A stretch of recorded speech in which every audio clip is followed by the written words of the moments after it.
Hi, welcome to Big Time Paranormal. My name is Larry Gonzalez, and I'm very grateful that you're here. We have some good stuff for you this week on the news. At least I think there is good stuff. Might put you to sleep, but it's good stuff to me. Anyway, the first bit of news that we're going to cover is once in a while I hear stories about this kind of stuff in the news, and here's a perfect example of one of those stories. This is a story where some students rent a house for college, and they think there's some paranormal activity going on, but things aren't quite what they think. Here is a video to tell you more about what they actually experienced. What's behind door number one? A person, apparently. A group of Ohio State students got a scare when they learned someone was living behind a door in their basement. They moved into their off-campus house this fall and told friends they might have a ghost. Cupboards and the microwave were left open. They started searching the house and found a locked door in the basement. When their realtor finally opened the door, what they found shocked everyone. A bedroom that someone else had been living in. No, what? Like, you gotta be kidding me. Inside the room, they found pictures of the guy with his friends and family. That was a report from The Lantern, OSU's student media outlet, and now the story is making major headlines. So the residents actually recognized the man in the photos, a guy named Jeremy. They'd met on the property once before. Jeremy had told them he was living in the other rental space in the house. It's divided into 2 units. He was actually another student. Textbooks were found in the room too. Jeremy wasn't home when they found all his stuff, but they left a note for him to call. He did and came and got his belongings. The students say Jeremy seemed like a nice enough guy. He just obviously wasn't supposed to be living there. Probably needless to say, but they have had the locks changed. For Newsy, I'm Lauren Zima.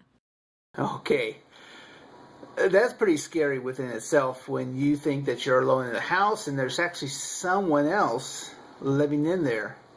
Now, the reason I said that you hear stories about this once in a while, there was a story maybe last year, a couple years ago maybe, where a guy had gotten out of prison and he went to his old girlfriend's house, and without her knowing it, he got into the house and he got into the attic, and he was living up there for quite a while without her knowing. I don't remember how they discovered that he was up there, but that's pretty scary. Another story was a few years before that, where the family moved into a house and the child, I can't remember if it was a boy or girl, said that they saw a man in the middle of the night. Now, the parents thought that he was just having a dream, or she was having a dream.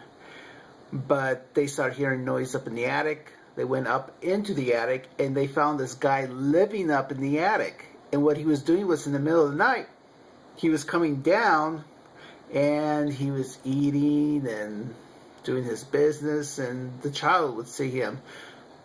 So you can imagine how scary that is. So if you hear little bumps and noises in the attic, or maybe in the basement, it might not be paranormal. It might be somebody living in your house. That's even scarier. Okay, so that's that story.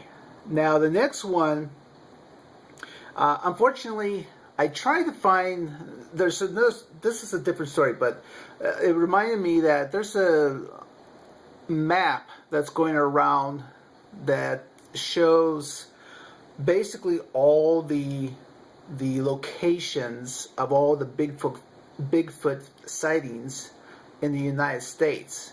And it's quite impressive because it shows, I think for the past, something like 70, 80, 90 years of reports, something like that. And you just see the dots all over the United States Bigfoot sightings. So if you want to take a look around the internet, the map's there. It's very impressive. Unfortunately, I couldn't find video to show you, but I just find one. But unless you see the map, it just doesn't do it justice. This other one is actually a story. This woman actually found some Bigfoot prints in her backyard in Ohio. Let's take a look at that video. A big deal for believers of Bigfoot. Take a look at this. A footprint 7 inches wide from toe to toe, discovered and documented in Ashtabula County, Ohio. It's a small town about 60 miles northeast of Cleveland. Now, the woman who took the picture believes it is real. She says she knows all the wild animals around there, and this was no animal, definitely not a human. Now, according to a group called the Bigfoot Field Research Organization, Sasquatch sightings are not uncommon in Ohio. In fact, they have logged more than 200 since the 70s. Wow. So, like I said, you can take a look at the map if you can find it on the internet. You'll find, everywhere from California, Ohio, Southwest, so on. A very good map. But, yeah. Anyway, the next story, it comes out of the UK. And apparently this person, they don't know if it's a man or a woman, is standing on the street dressed as a clown. And this clown is dressed very similar to the clown that you would see in the movie It. So check this video out. This clown doesn't dance, juggle, or ride tiny bicycles. He just stares. And according to one local news report, is terrifying the people of Northampton in the UK. The creepy anonymous jester was first spotted on Friday the 13th and spends his evenings unnerving people as he stares eerily at them through the dying light. One coulrophobic crybaby actually commented on Facebook that some people do have real fears of clowns and you are terrorizing them. Amid the anti-clown paranoia, the mystery mime has actually been forced to deny that he carries a knife and has received threats of violence.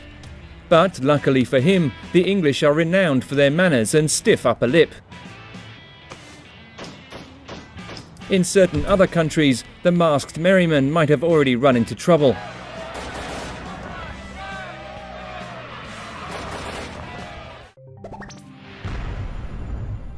Yeah, so you can see that's, I know there's a lot of people that are creeped out by clowns. Someone I know, he does not like me posting pictures about clowns. It really freaks him out. Also, haunted dolls. Doesn't like them. Not at all. Now, the next story, it's coming out of the paranormal a little bit, and we're going to be talking about Iran. Iran apparently wants to start a space program. Well, actually, kind of. They already did. You'll understand once you see this video. Check this out. In 1949, Albert II became the first monkey in space. The Americans sent him. In 1957, the Russians sent Laika up on Sputnik 2. Iran is the latest country to send creatures starward, and they hope to soon have a cat in space. A Persian cat, of course. Critics are worried this won't go well, especially after the Iranians claim to have sent a monkey into space earlier this year, only to create a stir when the one that went up didn't look like the one that came down. Look at his nose. It was reported that they did manage to get a mouse, a turtle, and some worms into space in 2010, however. So maybe the cat will be alright. And maybe former President Ahmadinejad will live out his dream to be the country's first astronaut too. So, I don't know.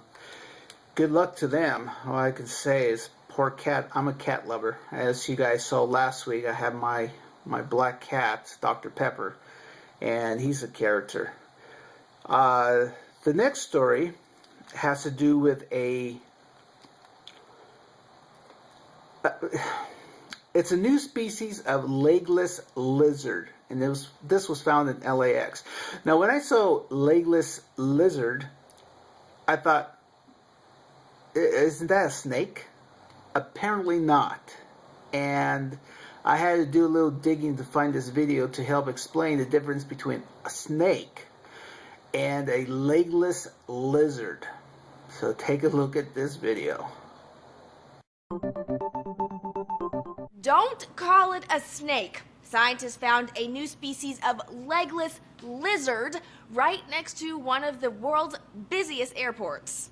A group of scientists found this little guy rustled up in some leaves near a runway at the Los Angeles International Airport. They have also discovered 4 other species of legless lizards in California this year. At this point, you're probably doing one of 2 things. A, making some kind of snake on a plane, but it's not a snake reference, and asking, what's the difference between a legless lizard and a snake anyway?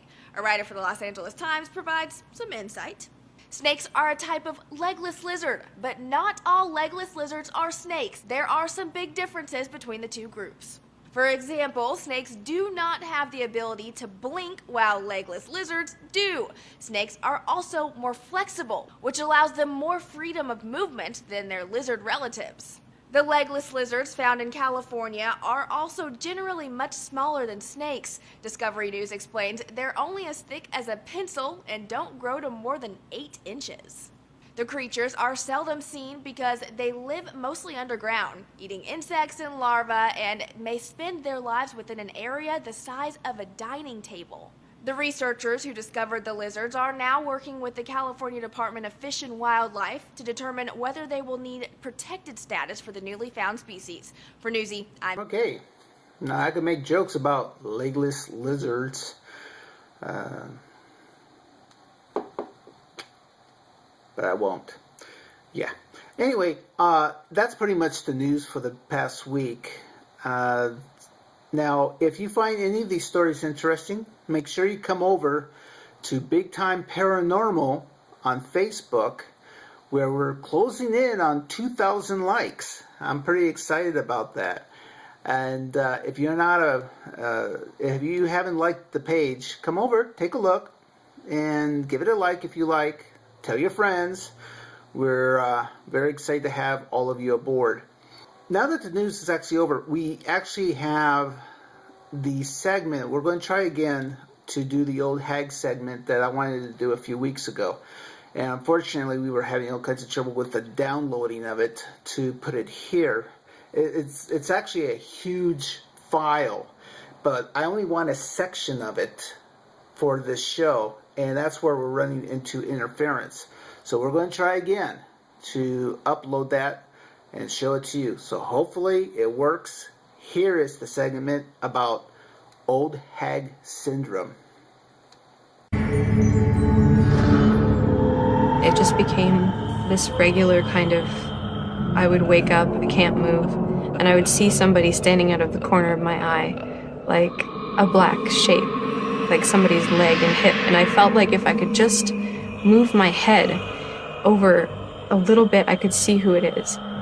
And by the time I can move my head, it's gone and over.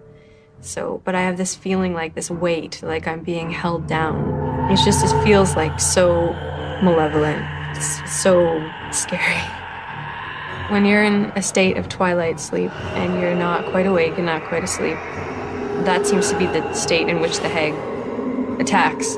You're weak, you're slow, you're foggy.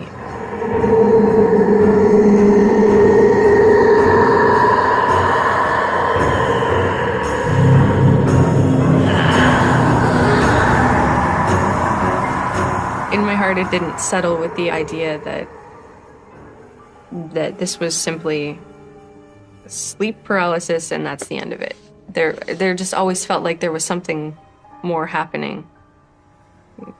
I know that the human mind is powerful and that we can have some pretty strong experiences because of our brains, but this was just beyond anything I think my brain could cook up, so. When I did my research and found out that people all over the world are experiencing this and have the same hallucination, instead of finding comfort in that, I was just unnerved. Because before I found that out, I could write it off. But once I saw that that was occurring, that people everywhere were seeing the same woman or having the same experience, it kind of just, it made me question my, like science and logic.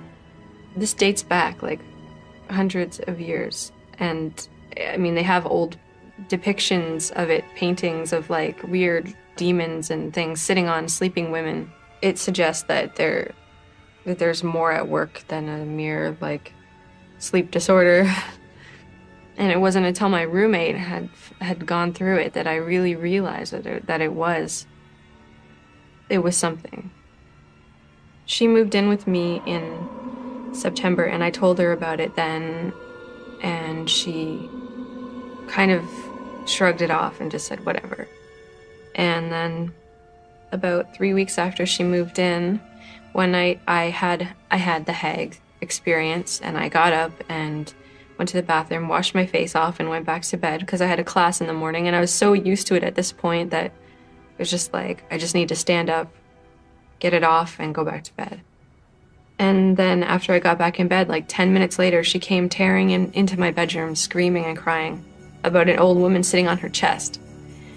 And I just said, well, I told you. And she got in bed with me, and she cried for hours. And every night for about 2 weeks after that, she slept in my bed with me. She was too scared to go to her own room. As the years have passed, it's become every other day, every day. It was just pure evil, like pure malevolence.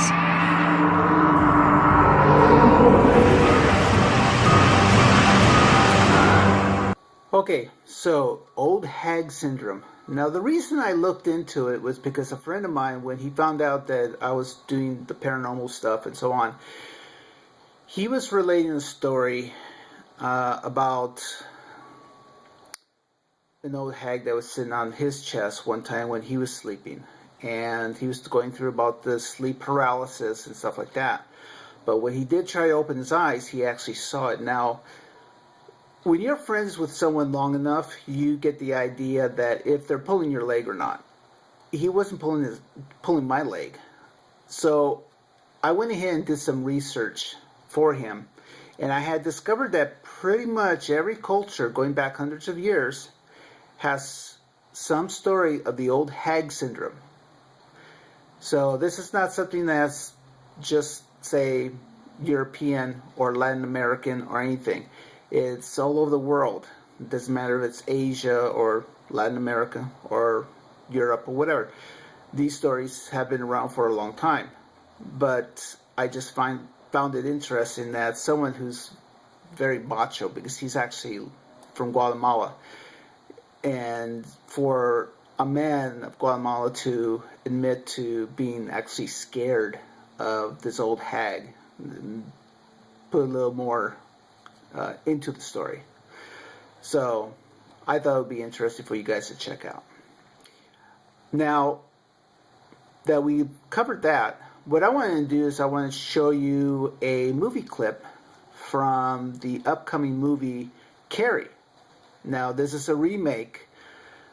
The original was really good. It's based on a Stephen King book. And so what I'd like you to do is take a look at it. I'm going to see it myself when it comes out. And I'll make my decision then, trying to let go of the original so I don't compare. And I really don't like remakes. I really don't. But we'll give it a chance. So let's take a look at the movie clip, Carrie.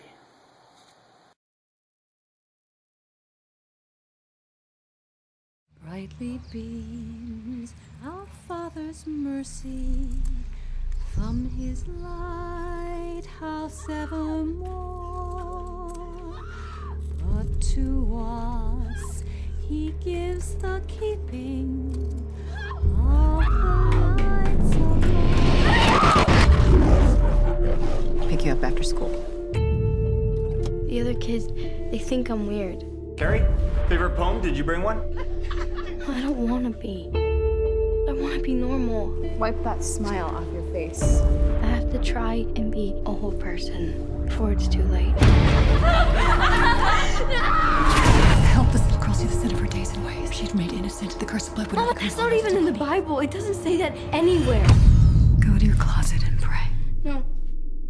No! Mama! You pray, little girl. You pray for forgiveness. Mama! Mama, let me go! Help!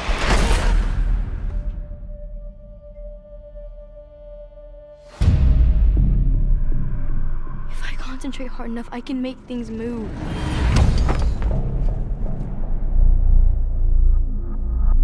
There are other people out there like me who can do what I can do. You know the devil never dies. Keeps coming back. You gotta keep killing him. No! Prom is next week. You don't have a date already. Maybe you want to go with me. Mama, I've been asked to prom. No. They're gonna laugh at you. They're all gonna laugh at you. Mama, stop it.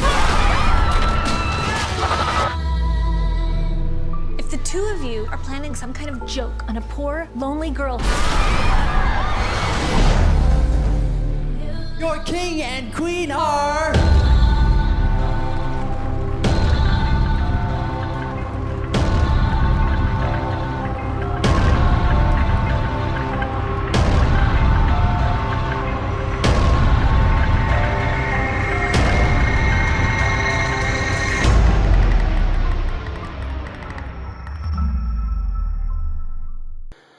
Okay, there you go.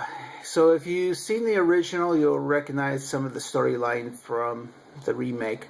I'll admit, one thing that bothers me about Stephen King movies is whenever he writes about people that are religious, he makes them fanatical and crazy and nuts, and that really bothers me.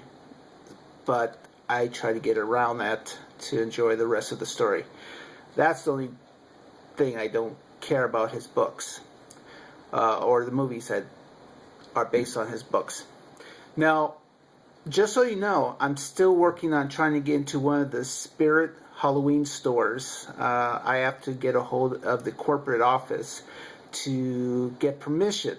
And again, I'm not Good Morning America, so who knows, maybe if I'm lucky, next week we would go down and do some videotaping, maybe interview a few people, and put it together for next week's segment.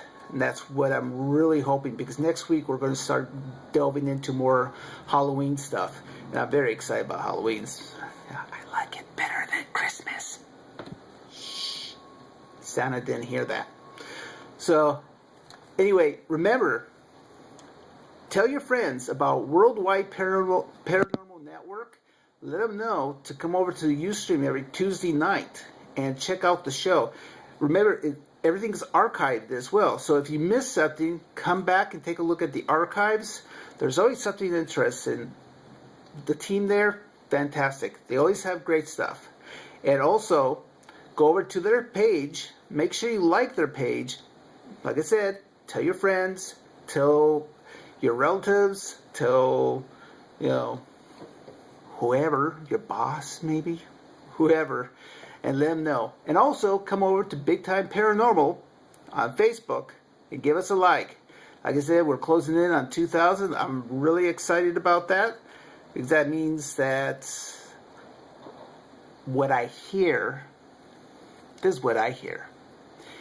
Every time somebody likes Big Time Paranormal on Facebook, an angel gets its wings. That's what I hear. It's not the little bell at Christmas. It's the likes on Facebook. They get their wings. Anyway, I want you to have a good week. Remember, today is your day. Go out and make it happen, and we'll see you next week. Bye-bye.